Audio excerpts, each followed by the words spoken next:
लोगों ने, सुभाष पालेकर, तो वो ये कह रहे थे मुझे बाद में कि मुझे पूरी मीटिंग में दो ही व्यक्ति पसंद आए, एक डॉक्टर देवेंद्र बलारा और एक नाम और लिया उन्होंने, और यही हमारी माई ताई कह रही थी, क्योंकि ये जो सपना देख रहे हैं ना ग्राम स्वराज्य का, हमारे गांव में हमारा राज, यही हमको बचा सकता है बस।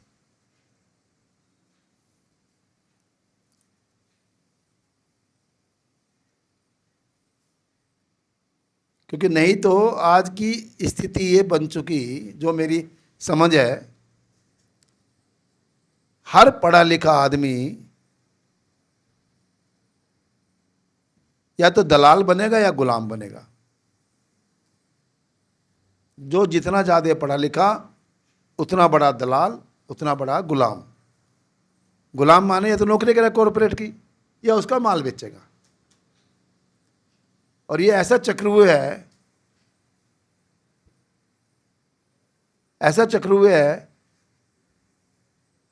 कि भारत अंदर से खोखला होता जा रहा है और मुट्ठी भर लोग दिख रहे हैं, है ना। देश के जीडीपी कौन सी पहुंच गया, 5वीं अर्थव्यवस्था बन गई, 3री की तैयारी है ना। पढ़ते होंगे ना रोज, हैं? हाँ कोई बात नहीं, वो 10वीं जाए पहली जाए उससे कुछ नहीं फर्क पड़ता। पर दूसरी तरफ इस देश में 80 करोड़ लोग 5 किलो गेहूं या चावल के लिए लाइन में भी लगे हैं। कितना विरोधाभास है। एक तरफ कह रहे 3री अर्थव्यवस्था बनने जा रही है, दूसरी तरफ 80 करोड़ लोग, 80 करोड़ 5 किलो गेहूं कितने होते हैं, 150 रुपए के, भिखारी की तरह लाइन में लगे हैं। शर्म भी नहीं आती कहते हुए भी, कोई भी हो, मैं किसी का नाम नहीं लूंगा यहां।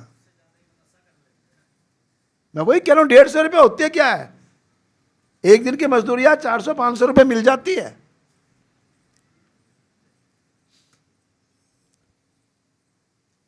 तो इसलिए मैं भी इंतजार कर रहा हूं, और मैंने देवेंद्र भाई को कहा भी है कि जिस दिन ये ग्राम स्वराज्य की तरफ बढ़ोगे और शिक्षा का मॉडल खड़ा करोगे, मैं भी आपके लिए समर्पित होऊंगा, और मैं उसमें बिल्कुल बैठ के आपके साथ काम करना चाहूंगा।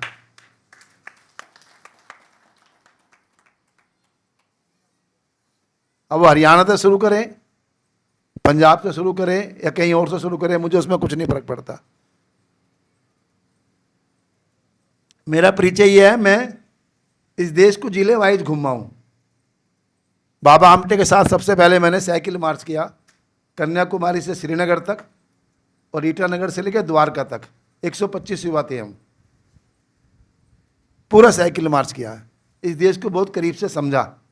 उसके बाद फिर अपना आप से भी अलग अलग जो मुझे लगी संस्थाएं, व्यक्ति, उनके पास जाकर रहा, उनको समझा।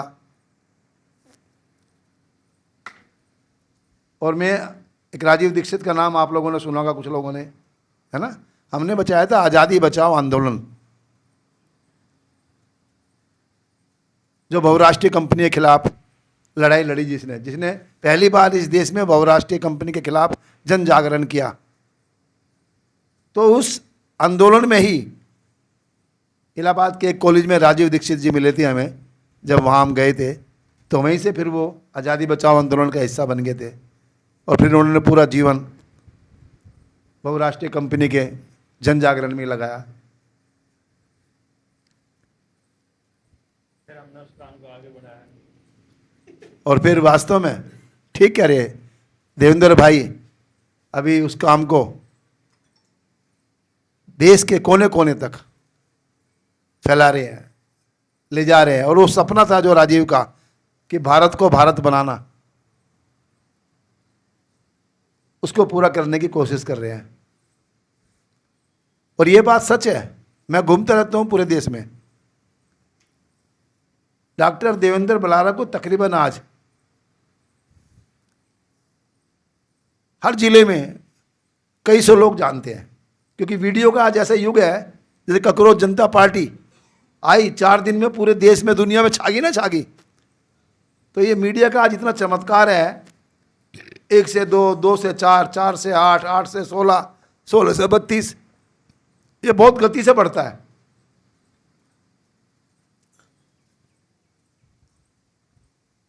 और इस समय मैं तो खुल के कहता हूं, कभी कभी मंचों से भी, मुझे एक भी सफल आदमी सुखी नहीं दिख रहा। असफल की बात नहीं कह रहा मैं कहता भी मुझे मिलाओ कि ये सफल भी है और सुखी है।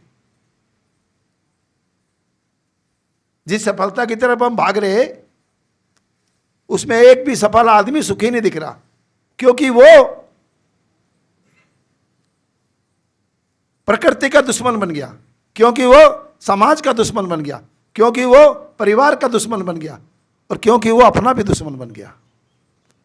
उसे पता ही नहीं अपने साथ कैसे जीना है, उसे पता ही नहीं परिवार क्या होता है, उसे पता ही नहीं समाज क्या होता है, उसे पता ही नहीं हवा पानी धरती के साथ हमारा, पशु पक्षी के साथ, पेड़ पौधों के साथ हमारा रिश्ता क्या है,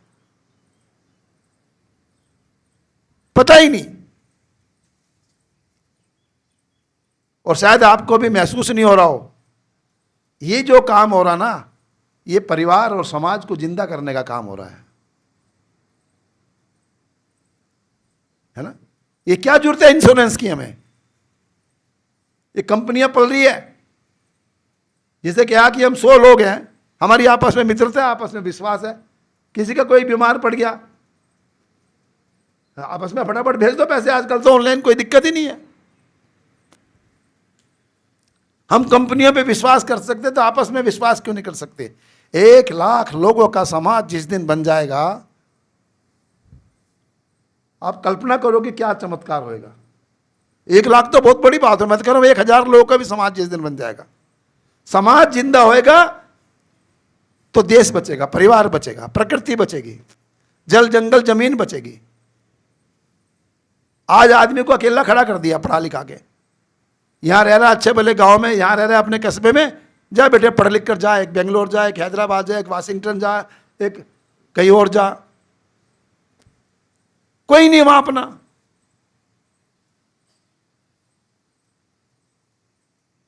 आज की सारी व्यवस्थाएं, ध्यान से सुन लो मेरी बात, आदमी को अपराधी बना रही है।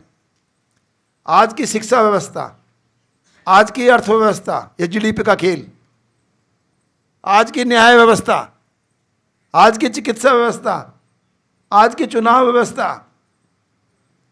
और आज की प्रशासनिक व्यवस्था जो भी है, ये आदमी को अपराधी बना रही है, अपराधी। इनको हमें बदलना है। ये अव्यवस्थाएं हैं, व्यवस्था के नाम पे अव्यवस्था हमारे पे थोपी जा रही है, इनको बदलना है हमें।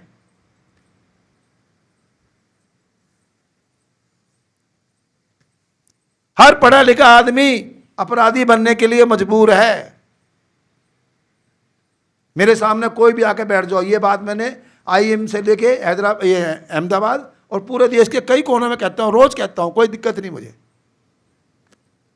क्योंकि पढ़े लिखे आदमी के पास ना तो खुद जीना आता, ना अपने परिवार के साथ जीना आता, ना कोई समाज के साथ जीना आता और ना प्रकृति के साथ जीना आता।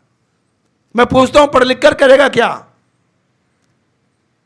ना अपने साथ जी पा रहा, शरीर से बीमार है। हॉस्पिटल बढ़ रहे हैं घट रहे हैं? हॉस्पिटल बढ़ रहे हैं ना। शिक्षा बढ़ रही है घट रही है? शिक्षा तो बढ़ रही है। वैसे आज तो सब एमए, एमकॉम, एमटेक, कोई ना कोई डिग्री लेके बैठे हैं सब। शिक्षा भी बढ़ रही है और बीमारी भी बढ़ रही है। शिक्षा भी बढ़ रही है, तनाव भी बढ़ रहा है। शिक्षा भी बढ़ रही है, अविश्वास भी बढ़ रहा है। आदमी का आदमी पे विश्वास बढ़ रहा है घट रहा है? फिर शिक्षा बढ़ने के साथ विश्वास बढ़ना चाहिए। अगर वास्तव में हम ज्ञानी हैं, हम शिक्षित हैं, ज्ञानी हैं, तो हमारा विश्वास एक दूसरे पे बढ़ना चाहिए। इसका मतलब शिक्षा के नाम पे क्या दिया जा रहा है मुझे नहीं पता, चिकित्सा के नाम पे क्या दिया जा रहा है मुझे नहीं पता, न्याय के नाम पे क्या दिया जा रहा है मुझे नहीं पता। चुनाव के नाम पे क्या कराया जा रहा है मुझे नहीं पता। मैंने लिखा था एक पर्चा, क्यों दें हम वोट। ये प्रतिनिधि हमारे पार्टी के हैं, हम चुनते हैं प्रतिनिधि को, जीतने के बाद हमारे लिए काम करेंगे, पार्टी के लिए करेंगे। ये मोटी मोटी सी बात है, इनको समझना पड़ेगा हमें। समझेंगे तो जब समय आएगा तो कोई भूमिका निभा पाएंगे, समझे ही नहीं तो अरविंद केजरीवाल की तरह मौका आया खत्म हो गया, हमारा भी वही हाल हो जाएगा, माफ करना। इसलिए देवेंद्र भाई कहता है कि समझ बने, हमारी समझ बने, हर एक की समझ बने, खाली देवेंद्र भाई की समझ से कुछ नहीं होने का, समझ बननी बहुत जरूरी है। मौके तो आएंगे, क्योंकि इस समय छटपटा रहा है युवा, छटपटा रही है जनता। एक घटनाएं ऐसी घट रही है कि छटपटा रहे हैं, दिख रहा है सबको, पर सामने विकल्प चाहिए। और बड़ा देश है ये, है ना, 10-20-50 लोगों से काम चलने वाला नहीं है, लाखों लोग चाहिए वास्तव में। और जिस तरह देवेंद्र भाई ने पिछले 10 साल से, तो मैं जानता हूँ 10 साल से ज़्यादा से, कोरोना काल से, क्योंकि जब जेल में गई जब से मेरे इनसे लगाव है, जब से मैंने सुनता है, जुड़ाबाद में हूँ, पर जब से लगातार देख रहा हूँ कि रात और दिन बिना जान की परवाह किए। कभी कभी तो मुझे डर लगता है जिस तरह बोलते हैं, सचमुच डर लगता है मुझे। मेरे मित्र कुमार प्रशांत जी कहते भी है कि भाई जिस तरह बोल रहा है वो खतरनाक है, पर क्या करे, बोलना तो पड़ेगा, किसी को तो बोलना पड़ेगा।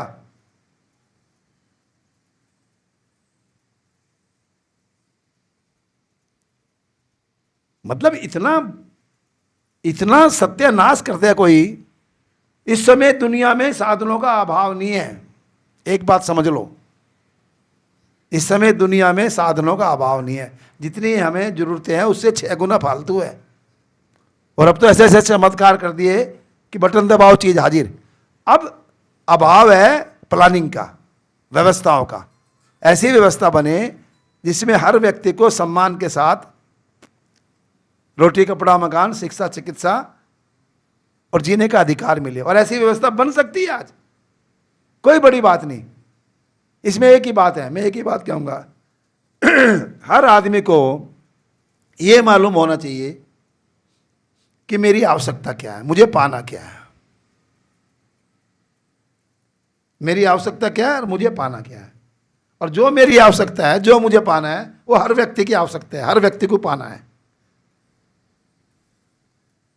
जो मेरे बच्चे को चाहिए, देश के हर बच्चे को क्यों नहीं चाहिए, वो चाहिए नहीं चाहिए, है ना। तो जैसे ही अपनी आवश्यकता पूरी हो जाए, हम अपने साथी की आवश्यकता पूरी कैसे करें,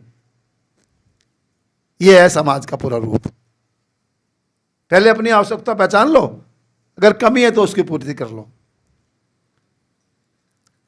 पूर्ति होगी, सरप्लस हो गया, क्या करें अब, सरप्लस हो गया तो अपने जैसे साथी बनाना शुरू कर दो।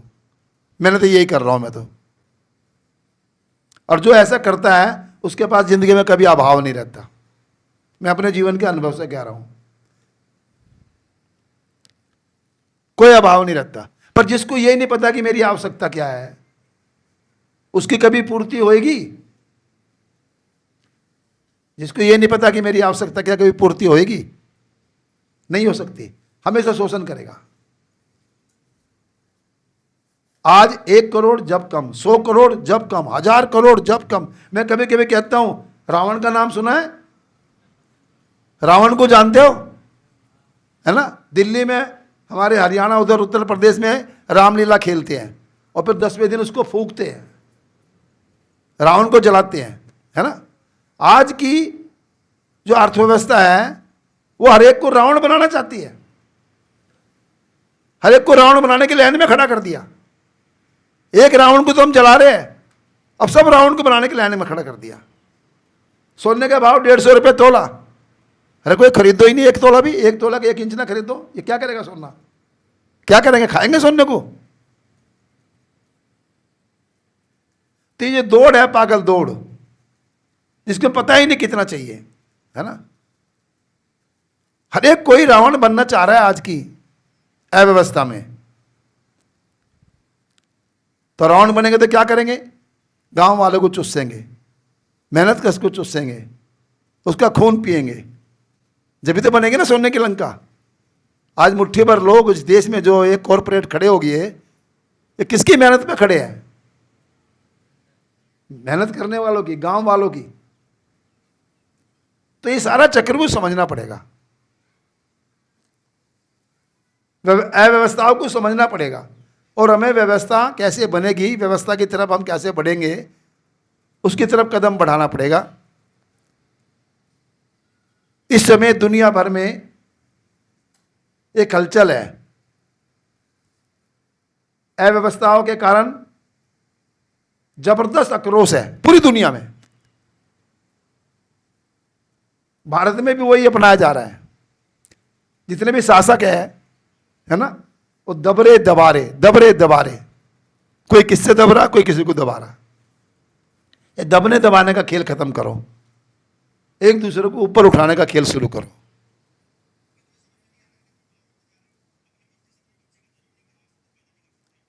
मनुष्य जो है ना, अगर समझदार है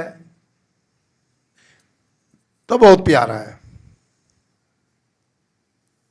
बहुत कुछ कर सकता है, और ना समझ है तो कुछ नहीं कर सकता।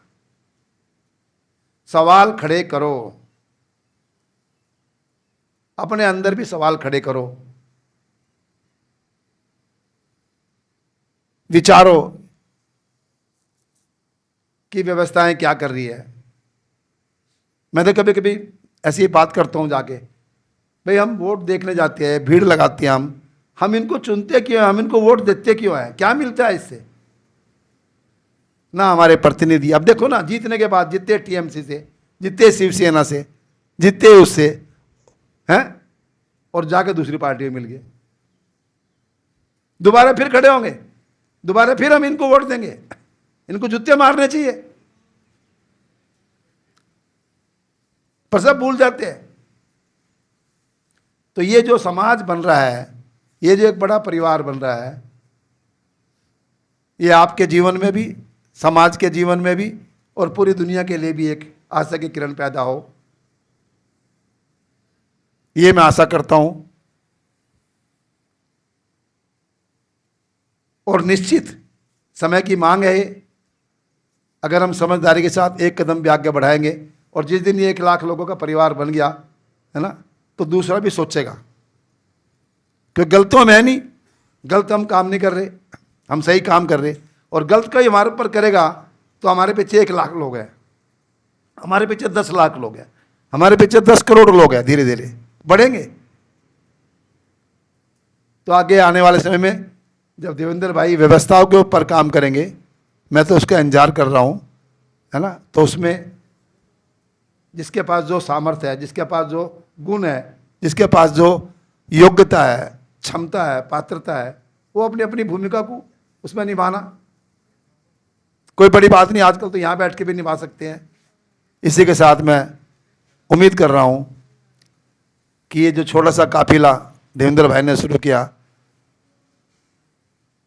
हमको तो लगता है हमारा सपना जैसे पूरा कर रहा है, और निश्चित आने वाले समय में ये इस निराशा में से आज की आशा में परिवर्तित होगा, और हम सब जो सोच रहे थे, राजीव भाई का जो सपना था, भगत सिंह का जो सपना था, सुभाष जी का जो सपना था, गांधी का जो सपना था, बाबा साहब अम्बेडकर का जो सपना था, ये पूरा होगा।